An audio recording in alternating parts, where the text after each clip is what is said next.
अस्सलाम वालेकुम प्यारे बच्चों। My name is Jasim Mir. आज मैं आपको मैथमेटिक्स का एक टॉपिक है पॉइंट और लाइन, इसके बारे में आपको जानकारी दूं।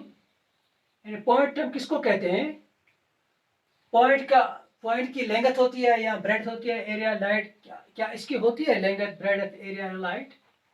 तो पॉइंट का पहले मैं पॉइंट का निशानी करा, और जो भी हम डॉट कलम से डालेंगे या किसी से भी डालेंगे उसको पॉइंट कहते हैं। जैसे ये मैंने पॉइंट यहाँ डॉट डाला, इसको बोलते हैं पॉइंट।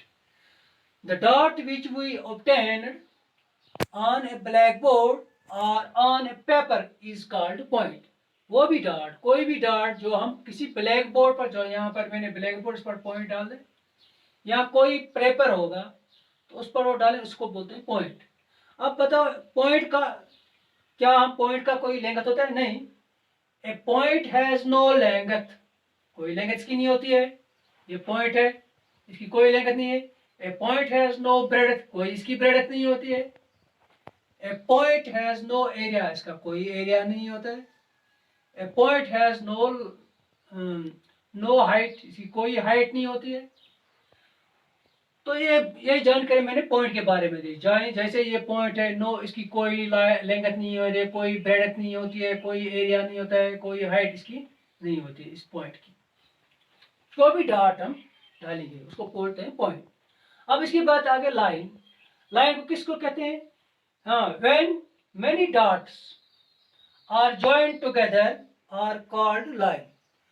जैसे ये हमने यहाँ डाल दी, जैसे ये लाइन है। A line is a straight and extended infinity in both directions. जैसे मैंने यहाँ पे एक पॉइंट डाला, 2 3 4 5 6, फिर मैंने आहिस्ता आहिस्ता इन लाइनों को जोड़ दिया, इन डॉट्स को मैंने जोड़ दिया, तो यहाँ ये तो लाइन बन गई, इसकी डायरेक्शन लाइन बन गई। इसका एंड, अगर एंड पॉइंट इसका नहीं होते तो इन्फिनिट लाइन है। ये लाइन बिल्कुल चलती रहेगी, कहीं कहीं पर इसका एंड नहीं होगा। जब इसका एंड नहीं होगा, जब तक इसके 2 पॉइंट एंड पर नहीं दिए होंगे, तो ये फिर यहीं पर खत्म हो जाती है।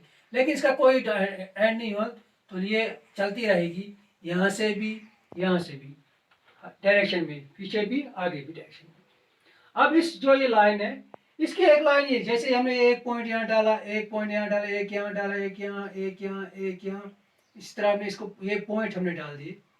तो इस लाइन को हम पॉइंट को जोड़ेंगे, इस तरह हमने पॉइंट जोड़ी, इस तरह हमने पॉइंट जोड़ी, इस तरह इस तरह इस तरह इस तरह इस तरह इस तरह लाइन को, इन डाटों को हमने जोड़ दिया, तो ये लाइन थोड़े टेढ़ी जैसी बन गई। तो इस लाइन को हम कहते हैं कर्व लाइन। इस लाइन को बोलते हैं कर्व लाइन। कर्व लाइन, ये कर्व लाइन है। जैसे अब काइंड में बताऊंगा, इस काइंड्स ऑफ लाइन, लाइनों की भी किस्में होती है ना। जैसे लाइन है, कर्व लाइन है, ये लाइन है, इसका पॉइंट है ये 1 2 3 पॉइंट हमने यहाँ पर दिखाया आपको, P Q R। तो इनको हमने जोड़ दिया, ये बन गई, ये लाइन होगी, ये बन गई लाइन। तो इस लाइन को वी से दैट 3 पॉइंट्स, ये 3 पॉइंट्स हैं, जो 3 पॉइंट्स हमने जोड़ दिए, P Q R, इनको बोलते हैं कॉर्नर पॉइंट्स। क्या बोलते हैं? इनको बोलते हैं कॉर्नर पॉइंट्स। क्या बोलते हैं? Corner points. एक लाइन पर 3 पॉइंट्स होंगे, P Q R, हमने इनको डाल दिया, तो we say that these are corner points. अब यहाँ पर मैं और इसका दूसरी लाइन, दूसरी होती है दूसरी लाइन, जिसको बोलते हैं corner line points, corner points. And we say that the 3 points A B C are non column. जैसे ये ए पॉइंट यहाँ है, एक यहाँ है, एक यहाँ पे, तो इन दो का, ये तो सीधे थे, इनको हमने मिला दिया। तो अगर ये इसको, ये देखो, ये लाइन यहाँ से भी एक पॉइंट है, डी पॉइंट इधर है, इधर भी है ये पॉइंट, तो ये A B C D are non corner points, ये आपस में नॉन कॉर्नर पॉइंट्स है। तो ये मैंने आपको कुछ इस बारे में, पॉइंट्स और लाइन के बारे में दिखाया। इंशाल्लाह इसके आगे में भी अगले जिस दिन में टॉपिक होगा, तो मैं आपको इसके आगे लाइन के बारे में और कुछ जानकारी दूंगा।